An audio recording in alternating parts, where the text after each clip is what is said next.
Hello বন্ধুরা, বিদ্যাসাগর ইউনিভার্সিটির তরফ থেকে 2025 এবং 26 শিক্ষাবর্ষের পিজির জন্য অর্থাৎ পোস্ট গ্র্যাজুয়েট কমপ্লিট করার জন্য একটা অফিসিয়াল নোটিফিকেশন ইতিমধ্যেই প্রকাশিত হয়েছে। তো আজকে আমরা সেই বিদ্যাসাগর ইউনিভার্সিটির যে অফিসিয়াল নোটিফিকেশনটা তা নিয়ে চলে এসেছি আজকের বিশদ আলোচনায়। তোমরা ভিডিওটা পুরোটা দেখতে থাকো। এবং একটি বিশেষ ঘোষণা যেটা বলা রয়েছে সেটা হচ্ছে যে এই বছর অর্থাৎ 2025-26 শিক্ষাবর্ষের জন্য পিজিতে কোনো ধরনের কোনো এন্ট্রান্স এক্সাম বিদ্যাসাগর ইউনিভার্সিটি নিচ্ছে না। অর্থাৎ কোনো ধরনের কোনো এন্ট্রান্স এক্সাম বিদ্যাসাগর ইউনিভার্সিটিতে হচ্ছে না। তো তাহলে কি কি প্রসিডিওরে এই সমস্ত ফর্মগুলো ফিল আপ করা হবে, এক্সাম সিট কত কি রয়েছে, ফিস কত কি রয়েছে, এবং এবং কোন কোন অ্যাফিলিয়েটেড কলেজেও তোমরা পিজির জন্য ভর্তি হতে পারবে, তা আমরা এই প্রসপেক্টাসটা দেখে নেব। বন্ধুরা, তাই ভিডিওটা পুরোটা শেষ অবধি দেখতে থাকো এবং আশা রাখছি যে এই অ্যাডমিশন রিলেটেড সমস্ত ধরনের কনফিউশন তোমাদের এই ভিডিওতেই দূর হয়ে যাবে। বিদ্যাসাগর ইউনিভার্সিটিতে পিজিতে ভর্তি হতে গেলে তোমাদের কোন কোন বিষয়গুলোকে লক্ষ্য রাখতে হবে ফর্ম ফিল আপ করার আগে, আমরা সেই সমস্ত বিষয় নিয়ে আলোচনা করব। তো তোমাদের জন্য আমি ওই পোর্শনগুলোকে হাইলাইট করে রেখেছি। তো তোমরা একটু মনোযোগ সহকারে ওই জায়গাগুলো ভালো করে দেখে নাও। আচ্ছা, দেখো তাহলে একদম এক্সাম প্রসিডিওরে কি বলা রয়েছে। বলা রয়েছে যে candidates are required to fill in the application form only through online portal. অর্থাৎ শুধুমাত্র অনলাইন, অর্থাৎ ওয়েবসাইটের এই যে লিঙ্কটা দেওয়া রয়েছে বিদ্যাসাগর ইউনিভার্সিটির, এইখানেই ক্লিক করে বা এই লিঙ্ক ফলো করেই তোমাদেরকে কিন্তু যে সমস্ত ইনফরমেশনগুলো ফিল করতে হবে, অর্থাৎ অনলাইন পোর্টালের মাধ্যমেই ফর্মটা ফিল আপ করতে হবে। কোনো ধরনের অফলাইনের ব্যবস্থা থাকছে না। The application have to fill in form with their personal details, academic details. They have to upload their scanned copy of mark sheet, certificate, photo and signature. অর্থাৎ তোমরা যারা অ্যাপ্লিক্যান্ট রয়েছো তোমাদেরকে কিন্তু তোমাদের মার্কশিট, ফটো, সিগনেচার এবং personal details এগুলা এই অনলাইন পোর্টালে সঠিকভাবে ফর্ম ফিল আপ করতে হবে বা জমা করতে হবে। কোনো ধরনের no application fee is being charge by the university. অর্থাৎ ইউনিভার্সিটির তরফ থেকে কোনো ধরনের কোনো চার্জ নেওয়া হচ্ছে না। অর্থাৎ ফ্রি অফ কস্টে তোমরা কিন্তু এই অনলাইনে তোমাদের যে পিজির জন্য অ্যাপ্লাই করতে পারবে। যে বিদ্যাসাগর ইউনিভার্সিটিতে এবং বিদ্যাসাগর ইউনিভার্সিটির আন্ডারে যে সমস্ত অ্যাফিলিয়েটেড কলেজগুলো রয়েছে সেই সমস্ত কলেজের অ্যাপ্লিকেশন জন্য তাদের যে অনলাইন সাইটটার লিঙ্ক আমি তোমাদেরকে ওখানে দেখিয়েছিলাম, ওই লিঙ্ক ফলো করেই কিন্তু তোমাদেরকে ফর্মটা ফিল আপ করতে হবে। তো তোমরা চাইলে ডেসক্রিপশন বক্সে গিয়ে লিঙ্কটা ক্লিক করে ওখান থেকেই তোমরা ডিরেক্ট ফর্ম ফিল আপ করতে পারবে। এছাড়া তোমরা নিচে দেখো আরেকটা হাইলাইট করা রয়েছে যে তোমাদের মধ্যে কেউ হয়তো কোনো অটোনোমাস কলেজ বা প্রাইভেট কলেজ, অর্থাৎ বিদ্যাসাগর ইউনিভার্সিটির আন্ডারে কোনো অটোনোমাস কলেজ এবং প্রাইভেট কলেজ থেকে যদি তোমাদের এই মাস্টার্স বা পিজিটা কমপ্লিট করতে চাও, তাহলে কিন্তু পার্টিকুলারলি সেক্ষেত্রে তোমাদেরকে ওই রেসপেক্টিভ কলেজের তাদের যে অফিসিয়াল ওয়েবসাইট রয়েছে ওদের ওই অফিসিয়াল ওয়েবসাইটটা ভিজিট করতে হবে এবং ওখান থেকেই তাদের ইনফরমেশনগুলো নিতে হবে। কিন্তু বিদ্যাসাগর ইউনিভার্সিটির ক্ষেত্রে উপরে দেওয়া লিঙ্ক থেকেই সমস্ত ধরনের নোটিশ, ইনফরমেশন সবকিছু তোমাদেরকে ওইখান থেকেই দেখতে হবে। আচ্ছা, এরপরে রয়েছে যে তোমরা যারা 2023, 2024, 2025 এই সালগুলোতে তোমাদের গ্রাজুয়েশন কমপ্লিট হয়েছে, তারাই কিন্তু এই পিজির জন্য অ্যাপ্লাই করতে পারবে। অর্থাৎ 2022, 2023 এবং 2025-এর ক্যান্ডিডেটরাই এলিজিবল এই পিজি অর্থাৎ তোমাদের মাস্টার্সটা করার জন্য এই বিদ্যাসাগর ইউনিভার্সিটির আন্ডারে। তো একই রকমভাবে বিভিন্ন সাবজেক্ট এখানে বলা রয়েছে এবং এই সাবজেক্টগুলোর এলিজিবল ক্রাইটেরিয়াও এখানে দেওয়া রয়েছে এবং কোন কোন সালের ভেতরে পাস করলে তোমরা এই পিজির জন্য অ্যাপ্লাই করতে পারবে তার একটা ইনফরমেশন ইউনিভার্সিটির তরফ থেকে দেওয়া রয়েছে। তো তোমরা চাইলে এগুলো স্ক্রিনশট নিয়ে নিতে পারো বা তোমাদের যাদের যাদের নিজস্ব যে সমস্ত যে সাবজেক্টের তোমরা রয়েছো তোমরা চাইলে এই নোটিফিকেশনটা দেখে নিতে পারো। আচ্ছা, এবারে আসছি সিট সংখ্যা। অর্থাৎ বিদ্যাসাগর ইউনিভার্সিটিতে তাদের যে ক্যাম্পাস, মেইন ক্যাম্পাস থেকে তোমরা যদি পিজি করো তাহলে সিট সংখ্যা কেমন রয়েছে তা আমরা সাবজেক্ট বেসিসে একটু দেখে নিই। এখানে যেমন ফ্যাকাল্টি অফ আর্টস অ্যান্ড কমার্সের তরফ থেকে যে সমস্ত পিজির জন্য যে সমস্ত প্রোগ্রামগুলো অ্যালোটেড করা হয়েছে তার মধ্যে রয়েছে এমএ ইন বেঙ্গলি, অর্থাৎ বাংলাতে সিট সংখ্যা রয়েছে 142টি, ইংলিশের জন্য রয়েছে 142টি, ইকোনমিক্সের জন্য রয়েছে 90টি, হিন্দির জন্য 69টি, হিস্ট্রির জন্য 142টি, হিস্ট্রি যেটা সান্তালি মিডিয়াম ওনাদের জন্য রয়েছে 25টি সিট, এমএ ইন ফিলোজফি অর্থাৎ ফিলোজফির জন্য অ্যালোটেড করা হয়েছে 142টি সিট।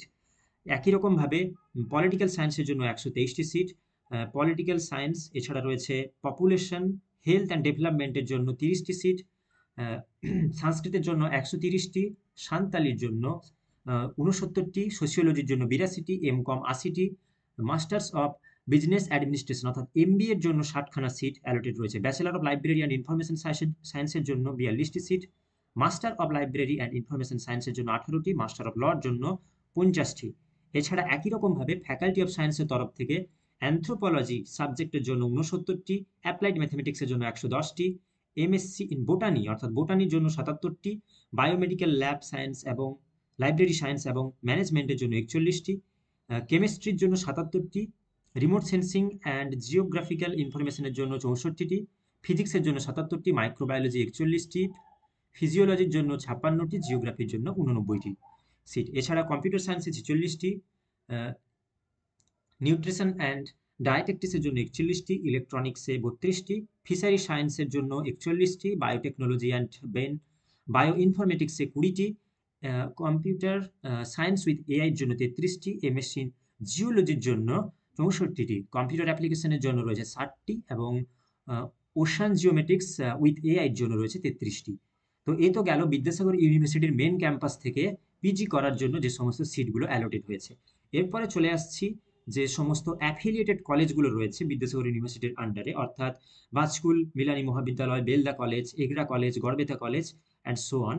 তো এই সমস্ত কলেজ থেকে তোমরা যারা তোমাদের পিজি কমপ্লিট যদি করতে চাও বা তোমরা যদি অ্যাপ্লাই করতে চাও, তখন তোমাদের জন্য এখানে একই রকমভাবে সিট সংখ্যা এবং কোন কোন সাবজেক্টের জন্য কোন কোন কলেজগুলোতে ওই সমস্ত সাবজেক্ট অ্যাভেলেবেল রয়েছে তার একটা নোটিফিকেশন এখানে দেওয়া রয়েছে। যেমন ধরো বাংলা সাবজেক্টের জন্য তোমরা যারা পিজি করতে চাইছো তারা বাজকুল মিলানি মহাবিদ্যালয়ে যদি অ্যাপ্লাই করো তাহলে ওখানে টোটাল 55খানা সিট অ্যাভেলেবেল রয়েছে। একই রকমভাবে বাংলাতে বেলদা কলেজ থেকে 55টি সিট অ্যাভেলেবেল রয়েছে, এগরা এসএসবি মহাবিদ্যালয় থেকেও 55খানা সিট। একই রকমভাবে গড়বেতা, ঝাড়গ্রাম কলেজ, খড়গপুর কলেজ এবং তাদের নির্দিষ্ট যে যার সিট সংখ্যা এই পাশাপাশি নোটিফিকেশনে উল্লেখ করা রয়েছে। তো তোমরা যদি চাও তাহলে এই সমস্ত কলেজ থেকে পার্টিকুলার এই সমস্ত সাবজেক্টের উপরেও পিজি করতে পারো। ওকে, এরপরে আসছে একই রকমভাবে ইংলিশ, এবং ইংলিশে যেমন রয়েছে বেলদা কলেজে 55টা সিট রয়েছে, ঘাটাল রবীন্দ্র শতবার্ষিকী মহাবিদ্যালয়ে 61টি সিট রয়েছে ইংলিশের জন্য। খড়গপুর কলেজ থেকে তোমরা যদি ইংলিশে পিজি করতে চাও ওখানে কিন্তু 55টা সিট রয়েছে। মহিষাদল রাজ কলেজ রয়েছে 61টি, পিংলা থানা মহাবিদ্যালয়ে রয়েছে 49টি, প্রভাত কুমার কলেজে রয়েছে 55টি, সবং সজনীকান্ত মহাবিদ্যালয়ে রয়েছে 25টি।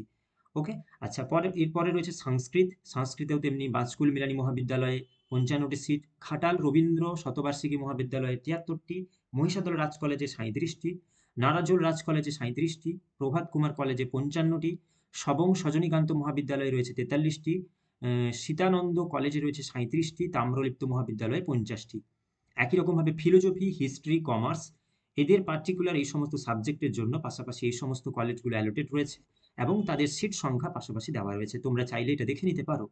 একই রকমভাবে physics, chemistry, geography, zoology, botany, fishery education, MSW, MPEd এই সমস্ত সাবজেক্টের পার্টিকুলার কলেজ দেওয়া রয়েছে এবং তাদের আন্ডারে যে সমস্ত সিট সংখ্যা যত অ্যাভেলেবেল রয়েছে তোমরা এটা দেখে নিতে পারো।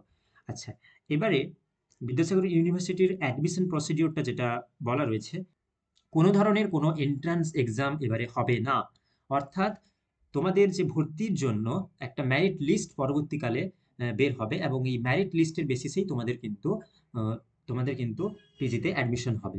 অর্থাৎ তোমরা তোমাদের যে প্রিভিয়াস এক্সাম যেটা দিয়েছো তার উপরেই এই মেরিট লিস্টটা বিদ্যাসাগর ইউনিভার্সিটির তরফ থেকে প্রকাশিত হবে এবং এই মেরিট লিস্টের জন্য তারা যেটা করেছে, এই মেরিট লিস্টটা টোটাল সিটের উপরে 80-20 বেসিসে তারা কিন্তু মেরিট লিস্টটাকে সাজাবে। অর্থাৎ 80% স্টুডেন্ট যারা বিদ্যাসাগর ইউনিভার্সিটির আন্ডারে রয়েছে তাদের জন্য এবং বাকি 20% থাকছে আদার্স ইউনিভার্সিটির জন্য, অর্থাৎ আদার্স ইউনিভার্সিটির ক্যান্ডিডেটদের জন্য 20% সিটস অ্যাভেলেবেল রয়েছে।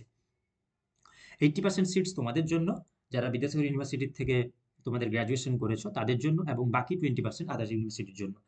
তো এই মেরিট লিস্টটা কিভাবে সাজানো হবে তা এখানে বলা রয়েছে।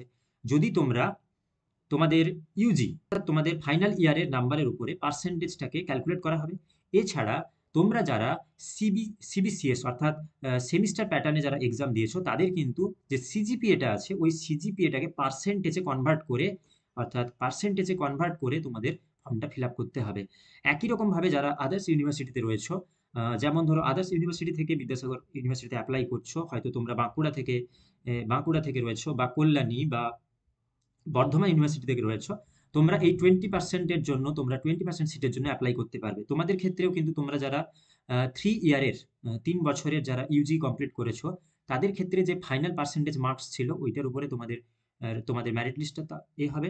এছাড়া তোমরা যারা সিবিসিএস প্যাটার্নে অর্থাৎ সেমিস্টারের আন্ডারে তোমাদের ইউজি কমপ্লিট করেছো, তাদের ক্ষেত্রে কিন্তু যে সিজিপিএটা তোমাদের মার্কশিটে রয়েছে সেইটাকে পার্সেন্টেজে কনভার্ট করে সেই হিসেবে তার ইকুইভ্যালেন্ট কত পার্সেন্ট নাম্বার হচ্ছে সেই বেসিসেই কিন্তু এই মেরিট লিস্টটা সাজানো হবে। আচ্ছা, এছাড়াও কিছু ইম্পর্টেন্ট ইনফরমেশন যেটা বলা রয়েছে তা দেখো, এখানে বলেছে the verification testimonials and other documents for provisionally admitted students will be initiated after commencement of the class.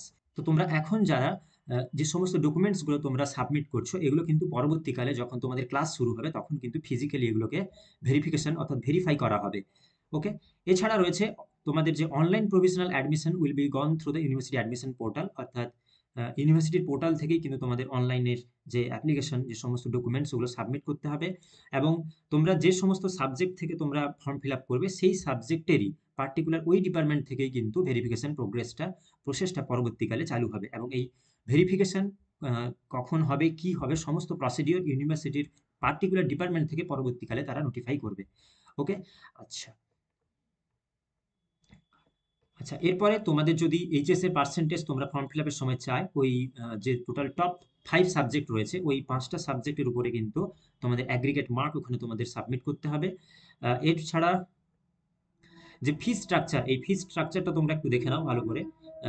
যেটা বলা রয়েছে যে Bengali, economics, English, Hindi, history, এছাড়া MBA, MCom, philosophy, political science, এদের নিজস্ব তোমাদের যে সেমিস্টার ওয়ানের সেমিস্টার ফিজ, সেমিস্টার টুর ফিজ, থ্রির ফিজ এবং সেমিস্টার ফোর, অর্থাৎ প্রত্যেকটা আলাদা আলাদা সেমিস্টারের ফিস কত করে লাগছে তা এখানে দেওয়া রয়েছে। এবং এছাড়াও টোটাল টোটাল কত তোমাদের খরচ হচ্ছে তারও একটা লিস্ট এটা দেওয়া রয়েছে, তোমরা চাইলে এটা স্ক্রিনশট নিয়ে নিতে পারো। আহ, আচ্ছা, এরপরে রয়েছে বিভিন্ন অ্যাফিলিয়েটেড কলেজ, অর্থাৎ তোমরা যদি ইউনিভার্সিটির মেন ক্যাম্পাস থেকে পিজি না করে কোনো অ্যাফিলিয়েটেড কলেজ থেকে তোমাদের পিজি কমপ্লিট করো বা অ্যাপ্লাই করো, ওখানকার ফিজটাও একই রকমভাবে এখানে কিন্তু বিভিন্ন কলেজের বেসিসে এবং তাদের যে সাবজেক্ট তারা প্রোভাইড করছে সেই সাবজেক্টের উপরে কিন্তু তাদের ফিসগুলো এখানে দেওয়া রয়েছে। তোমরা এটা তাও দেখে নিতে পারো, এখানেও খুব সুন্দর করে দেওয়া রয়েছে। এবং আমি চাইবো তোমরা যে সমস্ত জায়গা থেকে ফর্ম ফিল আপ করছো, বা যে কলেজে তোমরা হয়তো যদি কোনো কলেজে অ্যাপ্লাই করো, তোমরা এই সমস্ত ডকুমেন্টস বা এই সমস্ত ইনফরমেশনগুলো ভালো করে জেনে বুঝে তারপরে ফর্মটা ফিল আপ করবে। এখন এই নোটিফিকেশনে কিন্তু সব কিছু ডিটেলস তোমাদের জন্য ভালো করে উল্লেখ করা রয়েছে। যেমন ধরো খড়গপুর কলেজ, ওখানে যদি তুমি বাংলা অর্থাৎ বেঙ্গলি সাবজেক্টের জন্য অ্যাপ্লাই করো তাহলে তোমার সেমিস্টার ওয়ানে 11,000 টাকা খরচ সেমিস্টার ফি পড়বে। সেকেন্ড সেমিস্টার 4,000 টাকা, থার্ড সেমিস্টার 4,000 টাকা, ফোর্থ সেমিস্টার 4,000 টাকা, অর্থাৎ এই 2 বছরে টোটাল তোমার 23,000 টাকা খরচ পড়বে। এটা কিন্তু এক্সাম ফি বাদ দিয়ে। একই রকমভাবে ইংলিশ, হিস্ট্রি এরকমভাবে বলা রয়েছে। আশা করি তোমরা এটা বুঝতে পেরেছো। তো এইরকমভাবে নোটিফিকেশনটা বিদ্যাসাগর ইউনিভার্সিটির তরফ থেকে দেওয়া রয়েছে। আচ্ছা, এরপরে রয়েছে সবচেয়ে গুরুত্বপূর্ণ আজকের এই নোটিফিকেশনের গুরুত্বপূর্ণ পোর্শনে, যেখানে দেখো এই অনলাইন যে অ্যাডমিশন পোর্টাল ওটা কিন্তু আজকে 8 তারিখ এবং এই আজকেই এটা শুরু হয়ে যাবে। ওকে, শুরু হয়ে যাবে এবং লাস্ট ডেট যেটা রয়েছে সেটা এই 20 তারিখ, অর্থাৎ 20 আগস্ট 11টা 59 পর্যন্ত এই অনলাইন প্রসিডিউরটা চলবে। তোমাদেরকে কিন্তু তার ভেতরেই ফর্ম ফিল আপ করে নিতে হবে। আচ্ছা, এরপরে রয়েছে যে প্রভিশনাল মেরিট লিস্ট, অর্থাৎ publication of provisional merit list, যেটা কিন্তু 21 আগস্ট, অর্থাৎ 21 আগস্ট 8টার সময় এই প্রভিশনাল মেরিট লিস্টটা পাবলিশ করবে ওরা ওদের ওয়েবসাইট থেকে, বিদ্যাসাগর ইউনিভার্সিটির ওয়েবসাইট থেকে। তো তারপরে ডেট অফ কারেকশন, আবার কারেকশনের জন্য তার একটা উইন্ডো হয়তো ওপেন করবে, যেটা 21 থেকে 23 তারিখ, অর্থাৎ এই 2 দিনের জন্য তোমাদের যদি কোনো ভুল ভ্রান্তি থাকে তোমরা ওইটা কারেকশন করে নিতে পারো। এরপরে publication of provisional merit list after correction, এবং এরপরেও কারেকশন করে নেওয়ার পরেও একটা মেরিট লিস্ট পাবলিশ হবে, যেটা 24 তারিখ 4টের সময়। তো এইরকম বিভিন্ন ধরনের মেরিট লিস্ট কিন্তু কয়েকবার প্রকাশিত হবে বিদ্যাসাগর ইউনিভার্সিটির অফিসিয়াল ওয়েবসাইটে, তোমাদেরকে কিন্তু ওগুলো খুব নজরে রাখতে হবে। এছাড়া এখানে স্পষ্ট বলা রয়েছে যে beginning of classes for semester first, অর্থাৎ প্রথম সেমিস্টার এর যে ক্লাস তা শুরু হবে 1/9/2025, অর্থাৎ 1লা সেপ্টেম্বর থেকেই কিন্তু এখানে বলা রয়েছে যে অফিসিয়াল ভাবে কিন্তু ফার্স্ট সেমিস্টারের ক্লাস শুরু হবে। আচ্ছা, বাকি একই রকমভাবে আরও কিছু ইম্পর্ট্যান্ট ডেটস দেওয়া রয়েছে, তোমরা চাইলে এগুলো দেখে নিতে পারো। কিন্তু যে সমস্ত ইম্পর্ট্যান্ট যে সমস্ত প্রসেস অর্থাৎ যে সমস্ত ইম্পর্ট্যান্ট ডেট তোমাদের দরকার তা আমি এখানে হাইলাইট করে দিয়েছি। তোমরা এগুলো একটু মাথায় রেখো। তো এই ছিল আজকের বিদ্যাসাগর ইউনিভার্সিটির তরফ থেকে প্রকাশিত হওয়া পিজির অ্যাডমিশনের সমস্ত ডিটেলস। তোমরা যারা ফর্ম ফিল আপ করবে তারা কিন্তু খুব ভালো করে এই নোটিফিকেশনটা ভালো করে দেখে নিও এবং তারপরে অফিসিয়াল ওয়েবসাইটে গিয়ে ওখান থেকে তোমরা ফর্ম ফিল আপ করে নিও। এছাড়াও পরবর্তীকালে আমরা এই অনলাইনে ফর্ম ফিল আপের প্রসেস আমরা নিয়ে আসবো, কিভাবে কি ফর্ম ফিল আপ করতে হবে, কি কি ডকুমেন্টস তোমাদেরকে সাবমিট করতে হবে। তার জন্য আমাদের এই চ্যানেলটিকে সাবস্ক্রাইব করে রাখো। এছাড়াও পিজি এন্ট্রান্স এবং ডব্লিউবি সেট নেট এখানকার এই সমস্ত বিভিন্ন ধরনের আমরা ইংলিশ সাবজেক্টের এই চ্যানেলের তরফ থেকে আমরা বিভিন্ন মেটেরিয়ালস প্রোভাইড করে থাকি। তোমরা আমাদের চ্যানেলটিকে সাবস্ক্রাইব করে রাখো। ঠিক আছে বন্ধুরা, দেখা হচ্ছে পরের ভিডিওতে। টিল দেন তোমরা সকলে খুব ভালো থেকো,